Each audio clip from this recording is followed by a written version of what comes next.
Hello प्यारे दोस्तों, आशा करते उम्मीद करते आप अच्छे होंगे, स्वस्थ होंगे और मन लगा के पढ़ाई करते होंगे। आज हम लोग स्टार्ट करेंगे क्लास 12 का चैप्टर नंबर 3 हिस्ट्री बुक। और यह आपके जो नोट्स है यह इम्पोर्टेंट है, एमवीवीआई रहेगा, इसलिए लिखा गया है इम्पोर्टेंट नोट्स। आज हम लोग पढ़ेंगे पार्ट 3 हिस्ट्री का, ठीक है, इतिहास का, बंधुत्व, जाति तथा वर्ग। पहले हम लोग नोट्स पढ़ेंगे और सारे नोट्स से ही जितने भी क्वेश्चन आते हैं एग्जाम में सारे नोट्स से ही रहेंगे। इसमें ऑब्जेक्टिव भी आएगा और सब्जेक्टिव दोनों रहेगा। हम आपको बताते जाएंगे कौन सा ऑब्जेक्टिव है और इसी नोट्स में से आपका हर एक क्वेश्चन बनेगा, ठीक है। तो नोट्स अगर कंप्लीट करते हैं तो क्वेश्चन में दिक्कतें नहीं होगी, क्वेश्चन आप आराम से सॉल्व कर सकते हैं, ठीक है।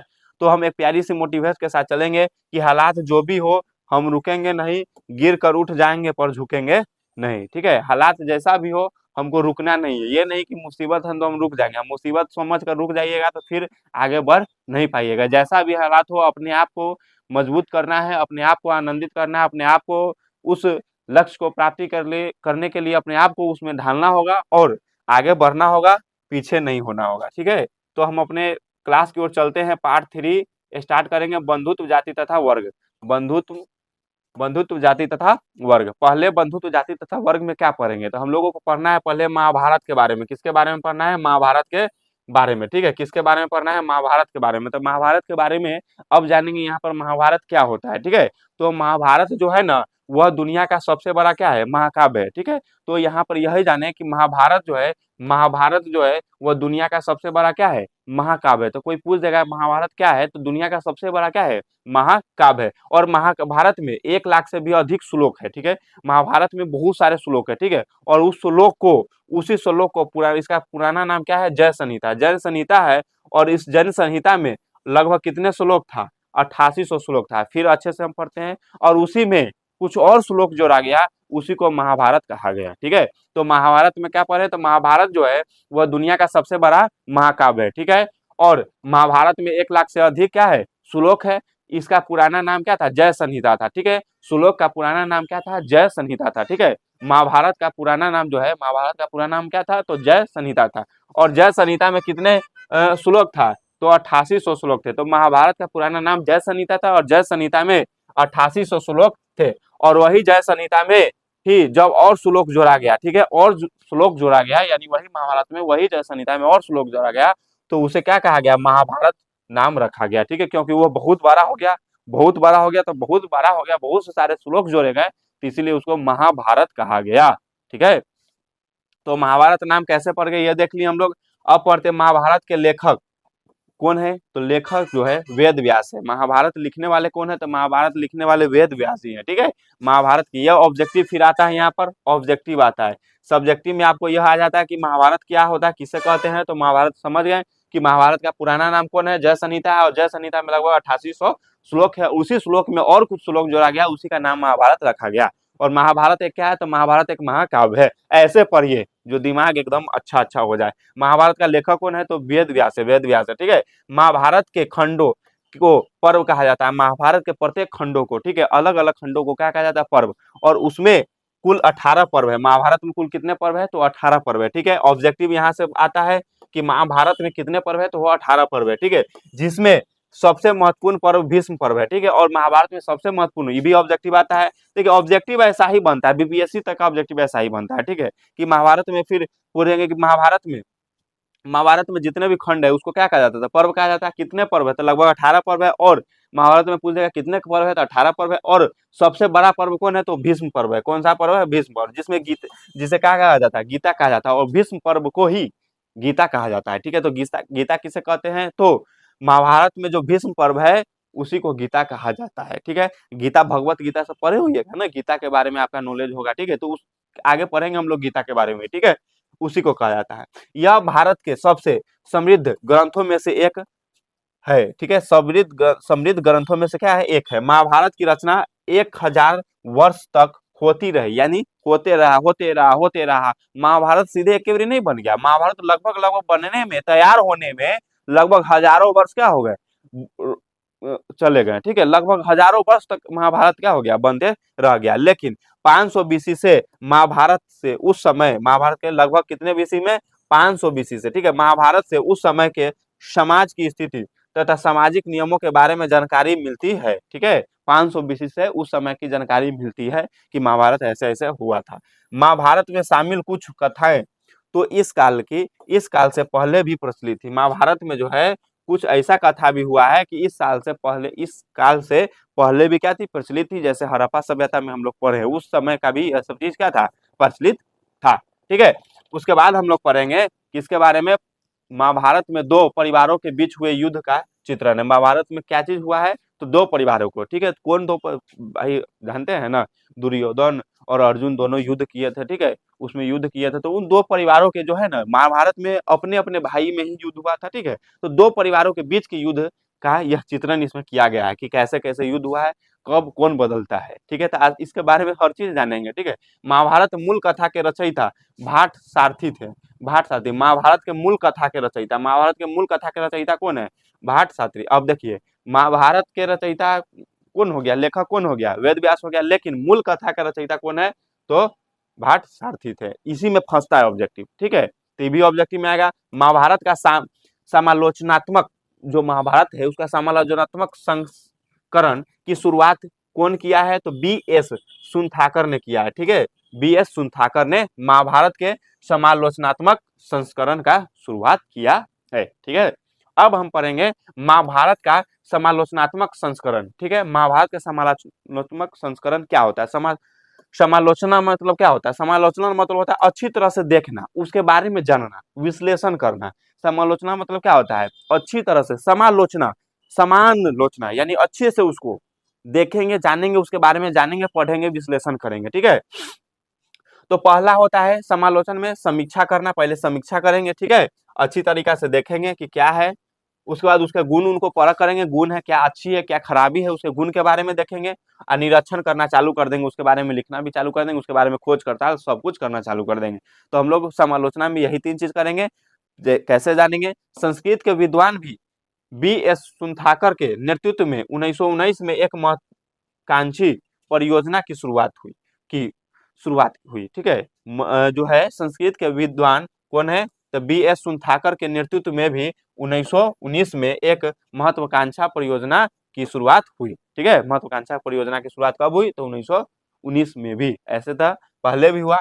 इसमें अनेक विद्वानों ने मिलकर महाभारत ग्रंथ का समालोचनात्मक संस्करण तैयार करने की जिम्मेवारी उठाई। बहुत सारे विद्वान मिल गए और महाभारत को तैयार करने के लिए उसकी समालोचनात्मक संस्करण क्या किया, तैयार किया, और जिम्मेवारी उसका उठाया कि नहीं, महाभारत के बारे में हमको लिखना है, बताना है।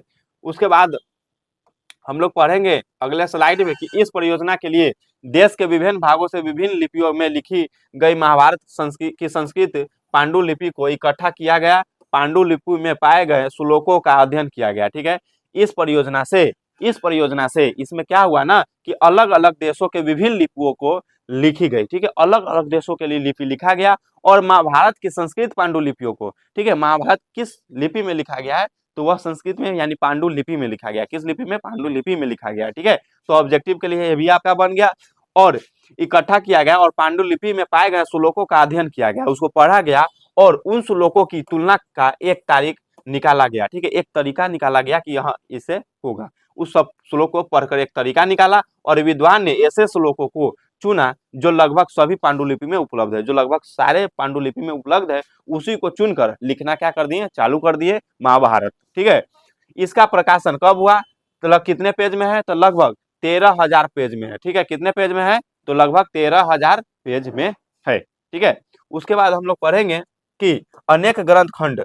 ठीक है, यानी खंड मतलब होता है पार्ट्स, ठीक है, में किया गया और इसका अनेक खंड में किया गया। इस परियोजना को पूरा करने में 47 साल लग गए। लो अब देखो इसका जो है ना हजारों वर्ष तक तैयार होते गया महाभारत।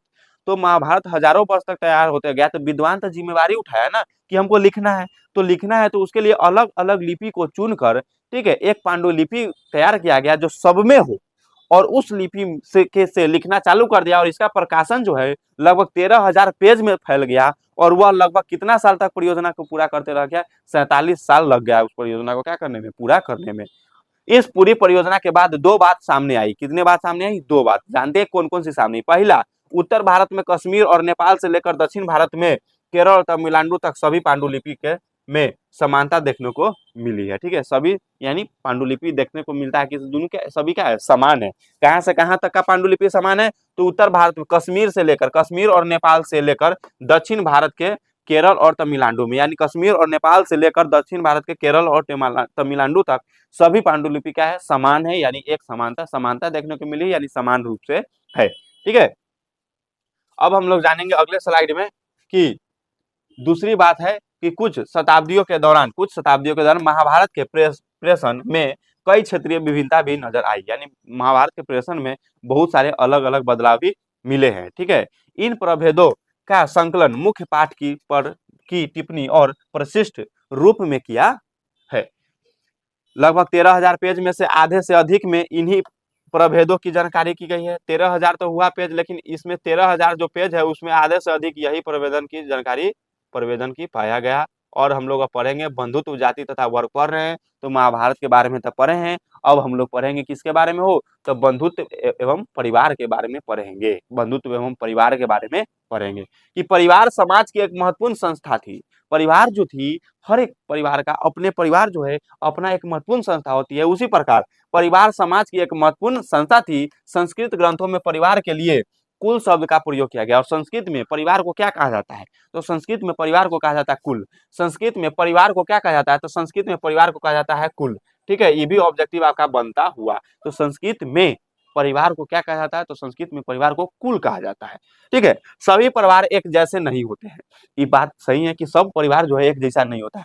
किसी का तीख लगता है, यानी नहीं समझा, कोई खच्चर होता है, कोई अच्छा होता है, कोई तनका बदमाश होता है, थोड़ा गुण अवगुण सब में रहता है। ठीक है, अब समझ ही आज के डेट में तो और खतरनाक आदमी सब है। ठीक है, तो विभिन्न परिवारों में सदस्यों की संख्या एक दूसरे से उनका रिश्ता है। अब जरूरी नहीं है केकरो में केकरो 2 गो भाई, केकरो 3 गो भाई, केकरो 4 गो भाई, है कि नहीं, केकरो एको गो ना, ऐसा होता है।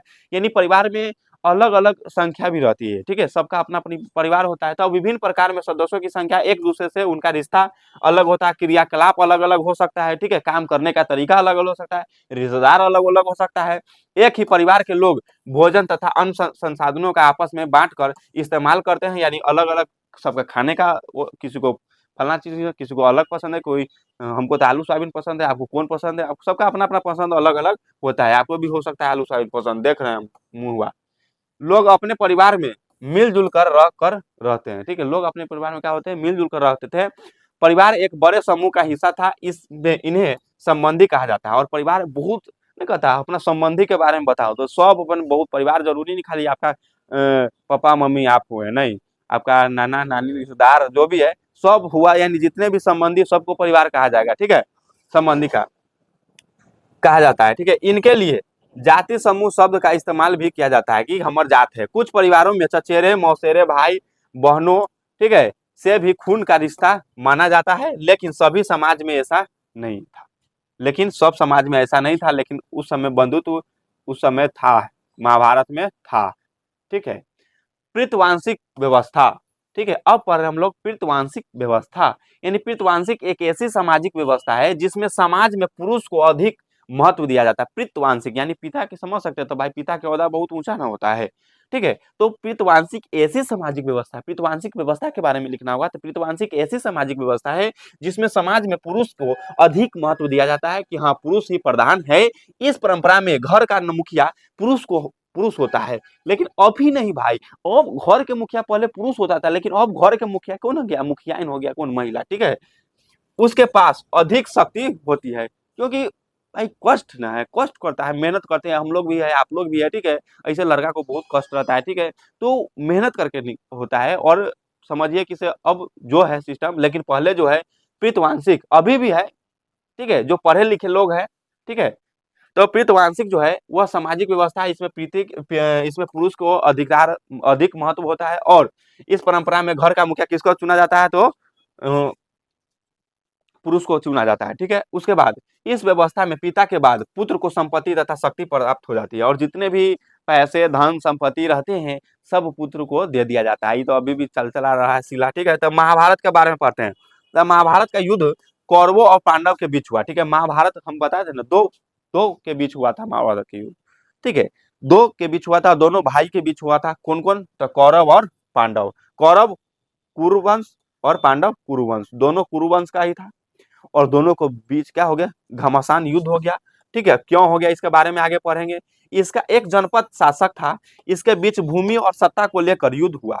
इसके बीच किसके लिए युद्ध हुआ, तो भूमि के लिए, जमीन के लिए, किसी नहीं यहाँ से यहाँ तक मेरा अधिकार है भाई, दोनों तो भाई था। और बंटवारा यहाँ से चालू हो गया, समझिए आज तक चलता ही आ रहा है।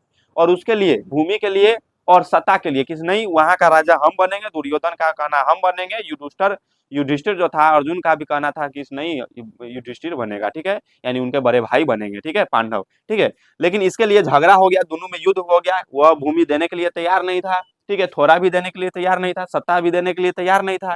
ठीक है, तो इसके लिए झगड़ा हो गया, और इसके बारे में डिटेल बताएंगे ना तो लगभग लगभग 2 दिन लग जाएगा महाभारत खत्म करने के। हाँ, पूरा महाभारत जानते हैं अच्छा से।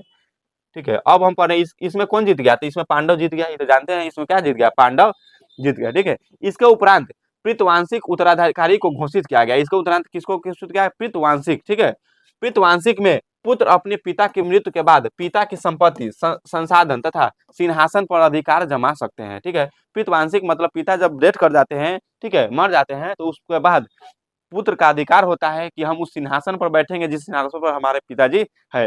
अभी भी हाल फिलहाल ही अभी भी कोई जॉब होता है तो देखते हैं, अगर पिताजी कोई जॉब में रहते हैं तो जो डेथ कर जाता है तो उस जॉब को किसको दे दिया जाता है, पुत्र को सौंप दिया जाता था। ठीक है, तो ऐसा ही था, यानी पूरा अधिकार किसको दे दिया जाता था, तो पुत्र का। अधिकतर राजवंश पितृवासिकता प्रणाली को अपनाते थे। यदि पुत्र ना हो तो भाई या अन्य बंधु बांधव को भी उत्तराधिकारी बनाया जा सकता था। कुछ विशेष परिस्थितियों में स्त्री को भी सत्ता दी जा सकती थी। ठीक है, अगर भाई न हो, मान के चले कि उसका अपना पुत्र नहीं है, तो अपना पुत्र नहीं तो है ना, जैसे नहीं होता है कि से पिताजी के भाई का बेटा हो, यानी ठीक है चचेरा भाई हो। ठीक है, तो उसको भी उसका चचेरा जो भतीजा होगा उसको भी दे दिया जाता था क्या चीज, सत्ता। उस समय अगर उसका मतलब अपना पुत्र नहीं हो तो अपने भाई के पुत्र को सत्ता को सौंप दिया जाता था। नहीं तो कुछ ऐसा भी परिस्थिति आता था जिसमें उसको भी नहीं देकर उस महिला को, यानी अपने घर के बेटी को ही क्या सत्ता को सौंप दिया जाता था कि आप राज कीजिए। ठीक है, अब हम लोग पढ़ेंगे जब सब कुछ हो जाता था, विवाह भी होता था। तब विवाह होता था, तो विवाह कैसे होता था, विवाह के कितने नियम है, तो उस समय जो है ना, महाभारत के समय में विवाह के कितने नियम थे, तो विवाह के 8 नियम थे। ठीक है, तो ऑब्जेक्टिव यहाँ से आता है भाई कि विवाह के कितने, तो महाभारत के बारे में तो आप अच्छी तरह समझ गए होंगे, इतने से समझ गए होंगे। ठीक है, तो विवाह के कितने नियम है, तो 8 प्रकार के विवाह होते थे। पहला जो होता था बहिर्व्रीहि वाह विवाह, बहिर्व्रीहि वाह विवाह। ठीक है, इसमें क्या होता है ना, गोत्र से बाहर विवाह करने की प्रथा थी। इसमें गोत्र से, अपने गोत्र यानी कुल से। ठीक है, अपने कुल से नहीं कहता है, अपने कुल से तुम बाहर विवाह कर सकता है। जैसे हम लोग कुर्मी है तो अपने कुर्मी को छोड़कर दूसरे भी जात से यानी विवाह कर सकता था, उस इसी को कहता था कुल, यानी अपने जात को छोड़कर दूसरे जात से उस समय विवाह कर सकता था। ठीक है, अंत विवाह पद्धति, इसमें क्या होता था ना, एक गोत्र, एक कुल, एक जाति या एक ही स्थान में बसने वाले में विवाह, यानी एक गोत्र में ही विवाह होता था, एक ही जाति में होता था, एक ही जाति में होता था। ठीक है, और एक ही स्थान में बसने वाले से विवाह होता था, यानी एक ही जगह, उसी जगह जहां पर वो रह रहा है, जैसे फलना गांव है तो सीतामढ़ी, तो सीतामढ़ी में जो भी गांव है उसी जगह उसी स्थान में होता था। समझ में आ गया नहीं। अब है बहुपति प्रथा। बहुपति प्रथा, एक से अधिक पति होना, यानी बहुपति प्रथा, बहु मतलब बहुत है, अब बहुत है कथी, पति तो पति यानी उसका हस्बैंड, यानी उस समय जो होता था ना, आप एक से अधिक पति को अपना सकते थे, यानी एक से अधिक पति होता था। ठीक है, ज्यादा शादी हो जाता था, सब पता नहीं क्या है बहुपत्नी। तो जब वो कहता है कि एक से अधिक तुम पति करेगा तो हम एक से अधिक पत्नी रखेंगे। बहुपत्नी मतलब एक से अधिक पत्नियां। ठीक है, यानी एक से अधिक, अब भाई शादी होगा तो एक से अधिक पत्नियां भी हो सकती है, यानी ज्यादा। ठीक है, उस समय ये भी प्रचलित है। उसके बाद अपने गोत्र से बाहर विवाह करना सही माना जाता था कि अपने गोत्र से बाहर विवाह करो, यानी अपने खानदान से बाहर विवाह करो। ठीक है, अच्छी तरह, लेकिन पहले ऐसा था कि ना अपने गोत्र में अपने खानदान में भी विवाह हो जाता था कि हाँ मौसा के मौसी के बेटी के शादी करा दो केकरा, ओकर फलना के बेटा के बेटे से। ठीक है, यानी ऐसा होता था, यानी अपने गोत्र में, यानी अपने कुल में, अपने जाति में विवाह हो जाता था, अपने ही कुल में, अपने खानदान में पहले विवाह होता था, लेकिन धीरे धीरे धीरे उसका सिस्टम चेंज होते गया। ठीक है, लेकिन ऐसा माना जाता कि अपने गोत्र में ही विवाह करना क्या है, अच्छा है। पुत्री को पिता के संसाधनों पर यानी संपत्ति पर अधिकार नहीं था। कन्यादान अर्थात विवाह के समय कन्या को भेंट देना पिता का महत्व कर्तव्य माना जाता था, और उस समय भी कन्यादान के समय पिता जो थे ना उसको भेंट देना अधिकार माना जाता कि नहीं पिता को देना है। ठीक है, माना जाता था। वही परंपरा आज तक भी चल रहा है। धीरे धीरे नए नगरों का उद्भव शुरू हो गया, सामाजिक जीवन कठिन होते गया, ठीक है, समाज में रहने वाले लोग। अब सामाजिक जीवन में परिवर्तन देखने को मिला। क्या देखने को परिवर्तन मिला कि व्यापार बढ़ने लगा, ठीक है, व्यापार करने लगा, सब खेती बाड़ी करने लगा, इधर उधर सामान उमान बेचने लगा। दूर दराज के लोग आकर वस्तुओं के खरीद परोख करने लगा, देखने लगा कि कैसा सामान है, खरीद बिक्री करने लगा, एक दूसरे से मिलते थे।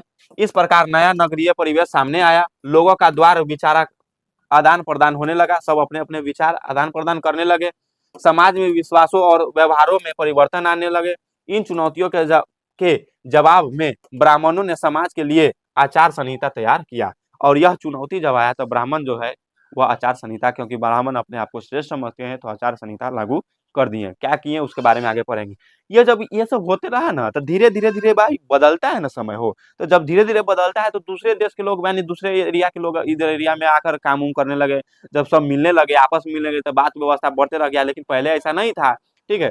सब आपस में मिलते मिलते तो अलग अलग जाति के लोग मिलते गए, तो विवाह भी अलग अलग जाति में होते गया। और यह सब चीज को देखकर जो है ना सोचने लगा आदमी, किसे नहीं, ब्राह्मण सोचने लगा, और ब्राह्मण अपने आचार संहिता क्या कर दिया, लागू कर दिया। अगले स्लाइड में आचार संहिता में पढ़ेंगे। आचार संहिता में दिए गए नियमों का पालन ब्राह्मण तथा समाज को करना पड़ता था। जितने भी नियम है वो सब किसको करना पड़ता था, ब्राह्मण को और तथा समाज को। भाई समाजे को तो करना पड़ेगा, किसको करना पड़ेगा, ब्राह्मणों तो समाजे में आता है ना। इन नियमों का संकलन लगभग 500 बीसी से धर्मसूत्र तथा धर्मशास्त्र नामक संस्कृत ग्रंथों में किया जाता था। यह लगभग 500 बीसी से 500 ईसा पूर्व से ही धर्मशास्त्र और धर्म शास्त्र में और धर्मसूत्र में किया जाता था, ठीक है, संस्कृत ग्रंथों में। इसमें सबसे महत्वपूर्ण मनु स्मृति थी, ठीक है। मनु स्मृति का संकलन लगभग 200 बीसी से 200 एडी यानी ईस्वी, 200 ईसा पूर्व, इसको कहते हैं ईसा पूर्व, इसको कहते हैं ईस्वी, इसको कहते हैं ईस्वी, ठीक है, के बीच हुआ, ठीक है। किसका, मनुस्मृति का संकलन, ठीक है। और धर्मसूत्र और धर्मशास्त्र में विवाह के 8 प्रकार बताए गए। इसमें से पहले 4 प्रकार के विवाह सही माने जाते थे, जो हम लोग पढ़े हैं। बाकियों को निंदित माना गया है। ऐसा माना जाता है कि निंदित विवाह पद्धति को वह लोग अपनाते थे जो ब्राह्मण नियमों को पालन नहीं करते थे। वैसे लोग अपनाते थे निंदित, ठीक है, जो अच्छा नहीं होता था, जो ब्राह्मण लोग नहीं मानते थे, ब्राह्मणों को नहीं मानते थे, ऐसे लोग मानते थे, ठीक है। इसीलिए 4 के बारे में हम लोग पढ़ रहे हैं। अब पढ़े स्त्री का गोत्र। स्त्री का गोत्र क्या होता है, ठीक है। तो जो स्त्री का गोत्र होता है, गोत्र एक प्राचीन ब्राह्मण पद्धति है। गोत्र कैसी पद्धति है, तो एक प्राचीन यानी ब्राह्मण पद्धति है, ठीक है। कैसी पद्धति है, गोत्र ब्राह्मण पद्धति है। इसका प्रचलन लगभग 1000 ईसा पूर्व, ठीक है, के बाद हुआ। इसका प्रचलन लगभग 1000 ईसा पूर्व के क्या हुआ, बाद हुआ। इसके तहत लोगों का गोत्र में वर्गीकृत किया गया। प्रत्येक गोत्र एक वैदिक ऋषि के नाम पर होता था। एक गोत्र में सदस्य को ऋषि का वंशज माना जाता था। एक गोत्र के सदस्य को क्या माना जाता था, ऋषि का वंशज माना जाता है, ठीक है। प्रत्येक गोत्र एक वैदिक ऋषि के नाम पर जाना था, वैदिक ऋषि पर के नाम पर ही होता था, ठीक है। वैदिक कोई ऋषि के नाम पर गोत्र रखा जाता था, उस गोत्र के सदस्य को ऋषि का वंशज का माना जाता था, ठीक है। और गोत्र के 2 महत्वपूर्ण नियम है। कौन कौन से नियम है, 2 महत्वपूर्ण नियम। कौन कौन से, तो विवाह के बाद स्त्री को अपने पिता के गोत्र को बदलकर पति का गोत्र अपनाना पड़ता था। विवाह के बाद भाई पिता को छोड़ दीजिए आप, हर चीज, ठीक है। आप अपने पिता को अब भूल तो नहीं है जाइए, लेकिन जो खानदान से आप बिलोंग करते हैं उस खानदान को आप छोड़ दीजिए, त्याग दीजिए, आप दूसरे गोत्र में चले गए हैं, ठीक है। विवाह के बाद ये नियम आज भी चलता है, ऐसा बात नहीं है, ठीक है। एक गोत्र के सदस्य आपस में विवाह नहीं कर सकते थे। एक गोत्र के सदस्य जो है आपस में, नहीं समझा, ये बात सही है। अरे जो अपने खानदान में अपने भाई बहन से नहीं ना कर सकता है, ठीक है। ये ऐसा नहीं था। किसी में हो रहा है तो वो अलग की बात है, लेकिन ऐसा सिस्टम नहीं है कि अपने गोत्र में ही क्या कर लेना, शादी को कर लेना, ठीक है। अपना गोत्र मतलब अपना खानदान, और अपना खानदान में शादी करना उचित नहीं बनता अपने में अपने, ठीक है।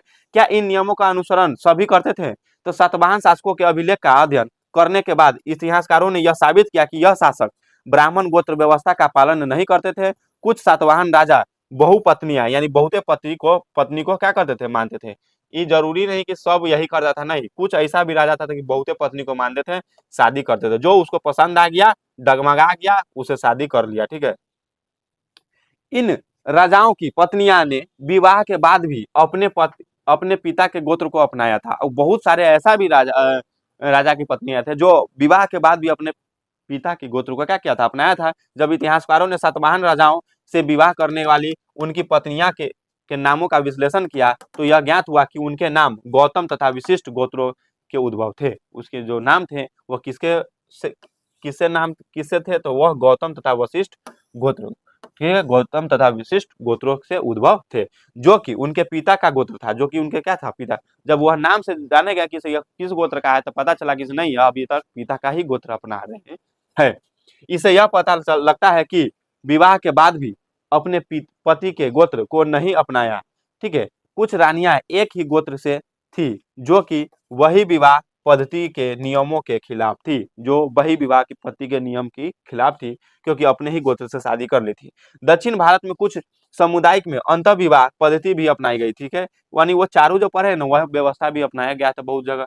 इसके तहत बंधुओं में विवाह संबंध हो जाते थे, जैसे चचेरे ममेरे भाई बहन। इससे यह ज्ञात होता है कि उप महाद्वीप के अलग अलग भागों में अलग अलग नियम मानने वाले लोग सब होते हैं, यानी कुछ ऐसे भी व्यवस्था थे जिसमें अपने अपने भाई बहन में चचेरा मौसेरा से शादी हुआ करता था। अब वैसा ही तो हो रहा है रे भाई, अभी वो नहीं कहता है कि फलना के मामा के बेटी से होकर बेटा से शादी हो, तो वो तो चचेरे मौसा मौसी के भाई न हो रे भाई, है कि नहीं? वो तो तोरे गोत्र खानदान में के हुआ ना, ठीक है, कौन सा वो दोसर जात है, ठीक है, ऐसा हुआ। तो अब हुआ, अभी भी खत्म नहीं हुआ है, अभी इसमें पढ़ना है और अच्छी तरीके से यह चैप्टर पढ़ेंगे, कवर करेंगे, लेकिन ज्यादा समय हो गया, इसलिए हम फिर मिलेंगे दोस्तों लेक्चर इसमें 2 में। तब तक के लिए जय हिंद, जय भारत।